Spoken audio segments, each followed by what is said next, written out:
Some of the brightest minds in finance are sharing their best investment ideas today at the Ira Sohn conference, all for a great cause, the fight to treat childhood cancer.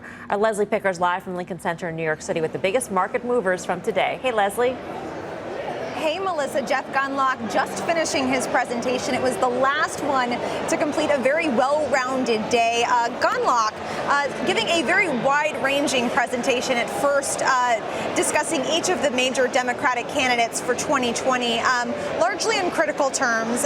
Also moving on to talk about his fears surrounding the budget deficit in the U.S. and what it could mean for interest rates, giving a big discussion about Jay Powell's recent pivot and how he believes that is impacting interest rates. He did put up his recommendation, which he said buy interest rate volatility on long maturity U.S. Treasuries via a put call straddle on TLT. He did not explain exactly what was driving that thesis, other than just to say that he was concerned about the deficit and the overall moves in the economy. Healthcare was also a big theme today. Larry Robbins touted longs in HMOs and hospitals, specifically Cigna, Humana, United Health, HCA, Tenet Healthcare, and Universal Health Services. He also recommended investors short an index of pharma companies, saying his own portfolio had 3 longs and 16 short positions in the industry. Robbins also caused the stock price of 3M and Chemours to decline when he spoke about their litigation risk that could skyrocket, according to Robbins, related to their exposure to a chemical called PFAS that's known to poison the drinking water, and it's part of the chemical compounds that they use in their industrial products.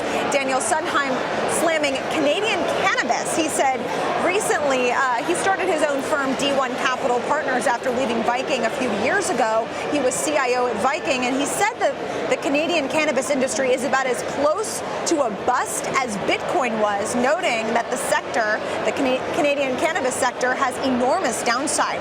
He also said he thinks Netflix is overpriced, but on Tesla, he said he finds Elon Musk a hard guy to bet against. Now, that stands in contrast with David Einhorn, who spoke earlier today. He's been famously short Tesla for a while. He opened his presentation with a series of Musk quotes, ending with an expletive to describe some of Musk's recent comments about the company's business model. Melissa. Leslie, thank you. Leslie Picker. And it's a family show, so yes, expletive is right, but it was horse something. You can fill in the blanks. Canadian cannabis. Well, it's not easy to poke at valuations in Canada and wonder what's going on here. And if you look at a Tilray as a poster child for not only where it's come from, but still trading at an absurd valuation, you can't say the same for Canopy, which is a global cannabis company and has used those early kind of Canadian resources to get a global view. So I think it's a growth sector, and there's absolutely some stuff that is priced to perfection, and that does make sense.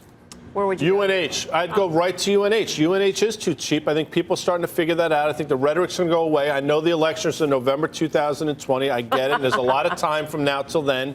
But I think you're going to start, it's going to wane. I think all this rhetoric's going to wane. I think you're going to wake up one day and say, my goodness, I should have bought UNH. And just quickly, yes, if you're quoting from somebody's demonstration or somebody's presentation, yes, you're not allowed to then use that.